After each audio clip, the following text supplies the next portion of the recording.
येथे तोरडा बुजुर्ग येथे विठ्ठल रुक्मिणी मंदिर या परिसरामध्ये गावामध्ये आहे। आमच्या येथे हनुमान मंदिर आहे, खंडोबा मंदिर आहे। तर आमच्या येथे तोरडा बुजुर्ग येथे विठ्ठल रुक्मिणीचं मंदिर नव्हतं।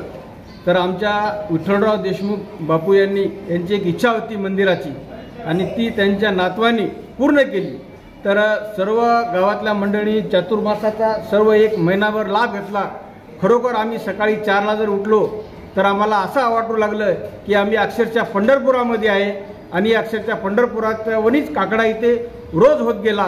4 वाजता काकडा चालू झाला, 6-7 वाजता आरती होत गेली आणि आम्हाला असं इतका आनंद वाटत गेला की चंद्रभागेच्या काठावर जसा काकडा होतो, पंढरपुरामध्ये जसा काकडा होतो, तसा आम्हाला या तोरडा बुजुर्गमध्ये आमचं तोरडा बुजुर्ग हे गाव नसून पंढरपूर नगरी आहे असं आम्हाला वाटू लागलं आहे। तरी आज काकड्याची 4 वर्षे पूर्ण झाले आणि आज काकड्याची सांगताय महाप्रसादाचा लाभ सर्वांनी 4 वाजता घ्यावा आणि सर्वांनी दर्शन घ्यावं आणि सर्वांनी लाभ घ्यावा असं मी सर्वांना विनंती करतो।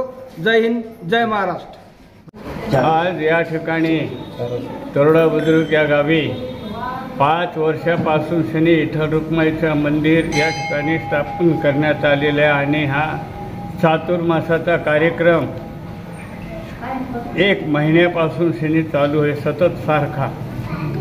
या कार्यक्रमामध्ये गावातील महिला भगिनी, पुरुष मंडळी, आजूबाजूच्या परिसरातील सर्व भाविक भक्त या ठिकाणी हिरिरीने भाग घेतात आणि अतिशय आनंदानं हा कार्यक्रम यशस्वी करतात। भजन, अन्नदान या सर्वांचा या ठिकाणी सहभाग आहे। लहान मुलं, महिला सर्वजण या कार्यक्रमामध्ये सहभागी होतात। अतिशय प्रेमानं हा कार्यक्रम 5 वर्षापासून सतत सारखा चालू आहे। सगळे परिसरातील मंडळी या कार्यक्रमामध्ये आवर्जून उपस्थित राहतात।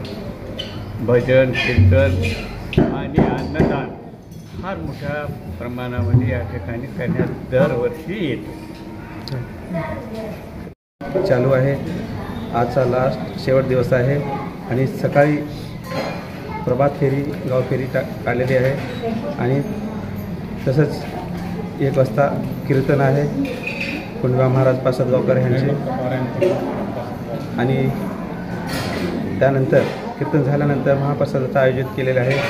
सर्व गावकरी मंडळी मिळून हे सेवा घेतलेली आहे। ही सोहळा आनंदात पार पाडण्यात आलेली आहे।